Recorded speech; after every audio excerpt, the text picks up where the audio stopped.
Você é do tipo de pessoa que sente vontade descontrolada de comer doces? Sabia que a culpa não é sua? A fome, seja ela por qual alimento for, é o pior inimigo dos regimes.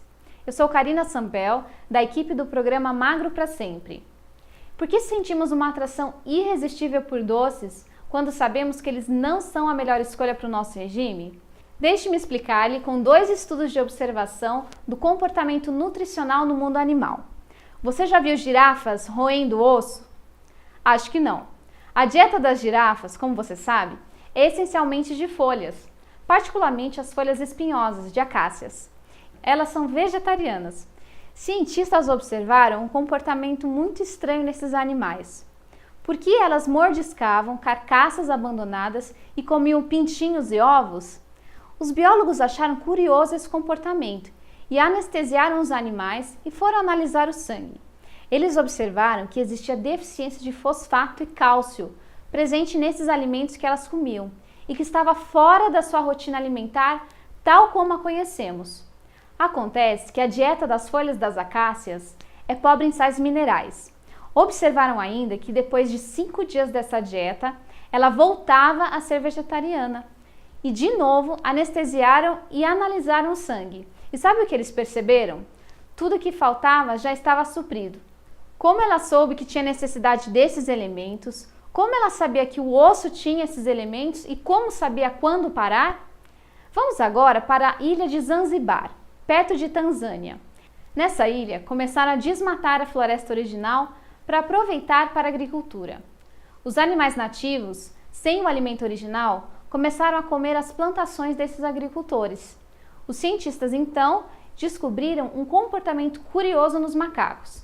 Depois de consumir folhas e frutos plantados pelo homem, os macacos procuravam o carvão que sobrou do resto da queimada das árvores da mata e o saboreavam como se fosse chocolate. Macaco comendo carvão? Os cientistas descobriram a razão. Contrariamente aos alimentos originais da mata, as folhas e frutos plantados pelo homem continham toxinas que destroem as células germinativas do animal. O carvão absorvia essas toxinas durante a digestão desses animais. E como eles sabiam isso? E quanto à alimentação humana? Sabemos quais são todos os nutrientes que o nosso corpo precisa para uma nutrição completa? Sabemos se a nossa refeição tem esses nutrientes? Sabemos a quantidade que precisamos de cada um deles? No seu livro Prato Sujo, Como a Indústria Manipula os Alimentos para Viciar Você, a jornalista e pesquisadora Marcia Keduke explica que desde que o mundo é mundo, o nosso cérebro se prostitui em troca de calorias. Então deixe-me lhe explicar como ele se prostitui. O nosso cérebro se desenvolveu em épocas de escassez de alimentos. Nossos antepassados não tinham um disque pizza, um supermercado abarrotado de alimentos, e eles saíam para caçar, mas nem sempre eles voltavam para casa com alimentos. Então, o cérebro criou mecanismos de sobrevivência para livrar a espécie da extinção em tempos difíceis de caça. E veja o que ele aprendeu. Primeiro, estocar qualquer caloria excedente em células de gordura. Assim, ele poderia recorrer a esses estoques quando não tivesse energia disponível proveniente do ambiente externo. Segundo, identificar pelo cheiro e pelo gosto os alimentos mais energéticos, as maiores fontes de calorias. Terceiro, nos convencer a comer mais do que precisamos para acumular reservas de gordura, mesmo que a fome já tenha passado. E esta é talvez a maior engenharia do cérebro e se chama centro de recompensa.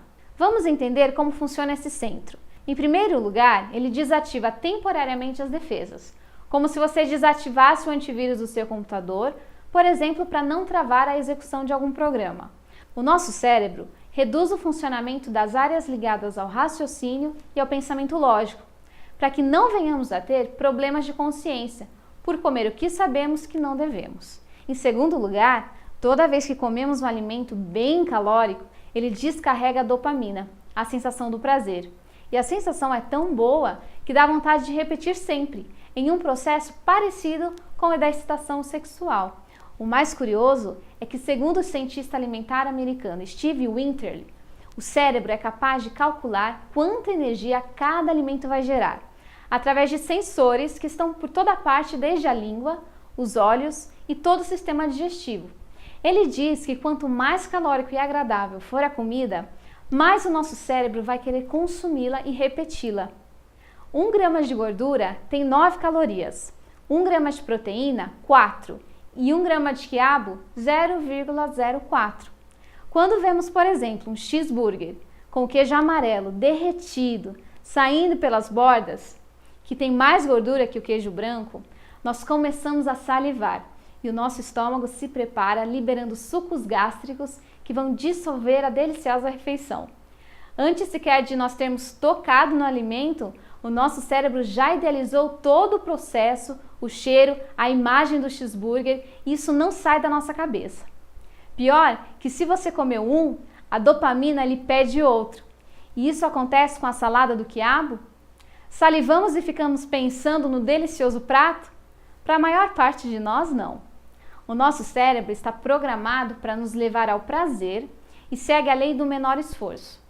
Por que os nossos ancestrais aprenderam a cozinhar os alimentos e a carne depois de descobrirem o fogo? Porque o calor quebra as moléculas dos alimentos em pedacinhos menores. Assim, os alimentos ficam mais biodisponíveis, mais fáceis de mastigar e serem aproveitados pelo organismo. E o cérebro sabe disso. Quando descobriram esses poderes do cérebro, as indústrias dos alimentos, que surgiram a partir do século XIX, começaram a refinar os produtos, transformando isso numa fonte gigantesca de lucros, mas com efeitos devastadores para a nossa silhueta e para a nossa saúde. Estatísticas comprovam que a manipulação industrial dos alimentos hoje mata mais pessoas do que qualquer outra no mundo todo, por causa das doenças correlacionadas à alimentação, como por exemplo, diabetes, infarto e derrame. E o que nós podemos fazer? A maior parte da comunidade científica especializada recomenda o uso de suplementos como parte integrante da alimentação diária e complemento, já que não conseguimos controlar na nossa dieta. Estes suplementos no Brasil precisam atender a algumas características específicas. Primeiro, ser registrado pela Anvisa, que é a agência reguladora vinculada ao Ministério de Saúde do Brasil.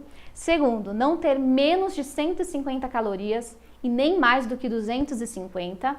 Terceiro, ter uma quantidade de gordura que não ultrapasse em 30% do valor calórico do produto. E quarto, ter em torno de 50 gramas de proteína por porção. Veja, por exemplo, o que fala o médico brasileiro endocrinologista Dr. Alfredo Halpern.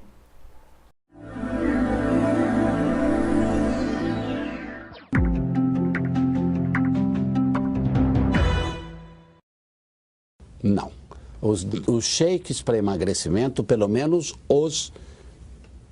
eu não vou dar nomes, mas existem alguns muito honestos, muito bem feitos, que eles são vamos dizer, uma arma importante, sim, para o combate à obesidade. Eu cada vez mais estou prescrevendo, porque shakes que foram bem estudados, eles são completos ou quase completos do ponto de vista nutricional e de vitaminas, eles têm pré-bióticos, eles têm fibras, eles têm pouco índice glicêmico e eles substituem perfeitamente uma refeição. Aliás, muito bem.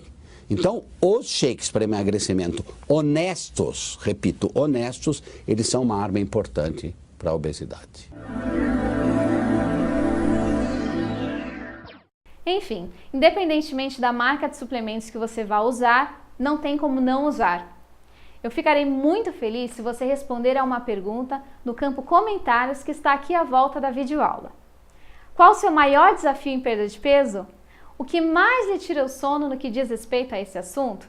Se você nos autorizar, estaremos usando a sua história nos próximos vídeos, trocando o nome, é claro, para ajudar outras pessoas com o mesmo objetivo. E por favor, comente agora!